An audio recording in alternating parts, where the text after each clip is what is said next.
My ex who ghosted me just came back and then ghosted me again. The ghosts of ex's past. Doc Martin, what are you doing here? What? Right. We gotta go back. What?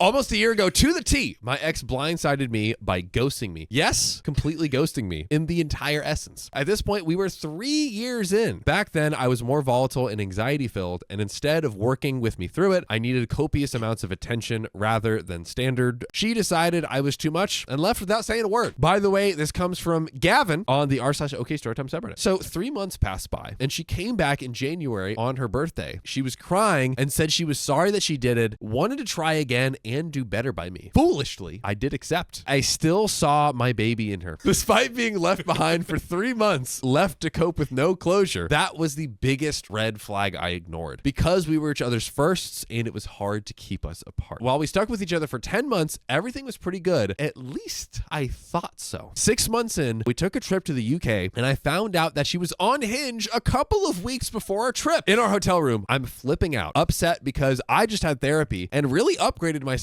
to make sure that she was taken care of. Same with her family. That's the man I am. She was begging for me not to leave. I'm crying real tears of hurt because she did this not even half a year after leaving me. Eventually, calm down, and I decide to put my feelings aside and continue the rest of our trip. It was always in the back of my mind, and she constantly apologized and made sure that she emphasized it was for attention or whatever the reason was. Just some made up crap so that way she didn't get left behind. Of course, me being the lover I am, I let it happen. Oh, he's a lover, not a fighter. Oh, okay. Just like when she ghosted me and I took her back months prior. When we get back home and the relationship slowly declines again as she gets closer to her departure date for medical school, I'm cheering her on, letting her know that it'll be rough, but we got this if we stick together. Again, I'm primarily instilling comfort in the existence of her experience and our relationship. While she spirals into, I'm nervous, this won't work, I, again, did a lot of the emotional heavy lifting, even knowing what she put me through. Point is, a few days ago, she left again. She grew distant over a few days as the calls slowly declined and the texts slowly declined. I felt like I was being abandoned again, but I didn't flip out. Maybe you should.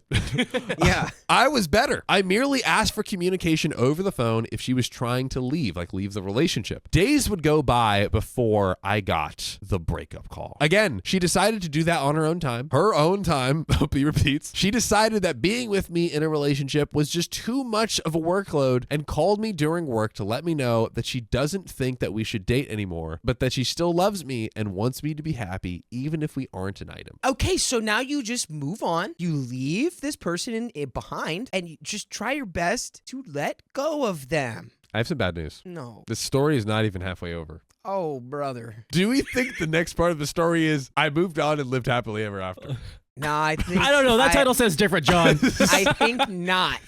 I'm devastated, but not super devastated. Crying, but not yelling out of my butt. Something told me day after that she really came into my life again after completely breaking my heart. I invited her in my life and my heart, and she stepped on it. And I forgave her again and still was left again after 10 months. Mind you, this was year 4 of our relationship. I spent thousands of dollars to see her just to make her happy. I'd buy her and her sister things to make them smile, make sure they ate, played games. Point is, I truly did the best I could. But that little bit of communication I asked for at the end was too much. Again, Opie's super salty. Dude's so blinded by love. Just move on, dude. Love. Just do it. Just move do it. on. Come on. You've been with this person for 4 years and you've seen everything you need to see from this person.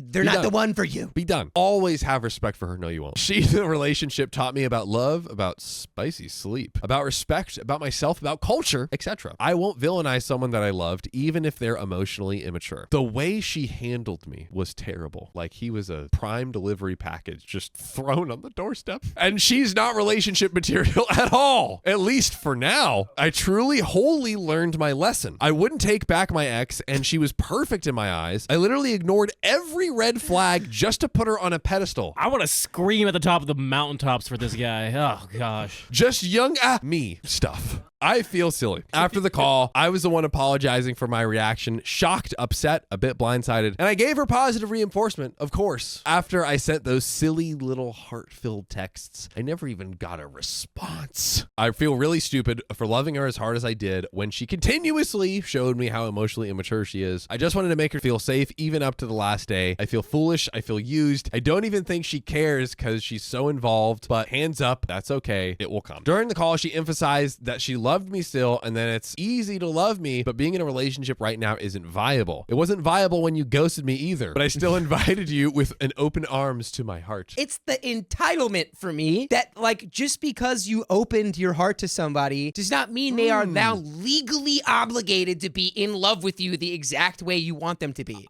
You need to take responsibility for that and understand, oh, this person's not for me, so I'm gonna leave now. Be mad at yourself. I love the picture that he's painting. He's like, she's emotionally not ready, but you know what? I'm going to defend it. I'm going to defend it every time. Yeah. Like, bro! It wasn't viable when my grandmother and I was grieving, but I made time and space to love her. I understand how tough medical school is, but wow, to be left after only 1 week of moving there, I tried to tell her, you're burning a bridge that you don't want to burn. I can't come back after this. She seemed solid in her choice, but I know her. She'll think of me just as I am, but I won't see what I lose. I'll see what I gained. I truly gave her an unconditional love, no matter the time, situation, or place I was in. I never put her down, and I never let her go. She did. Never again, though. By the way, you can always again tap our profile to join us live every single weekday at 3 p.m. PST. Yes. It's simple. It's easy. You can do that. You know what to do. We fully support that behavior. Never let us down. Never give us up. Thanks for listening, and please take it from OP. Listen to your heart the first time. Grow up. They really do rarely come back for good. Crap. I should have listened. Which actually, let me just say that's actually not true. And statistically, couples that break up and get back together are more likely to be married, which I learned somehow.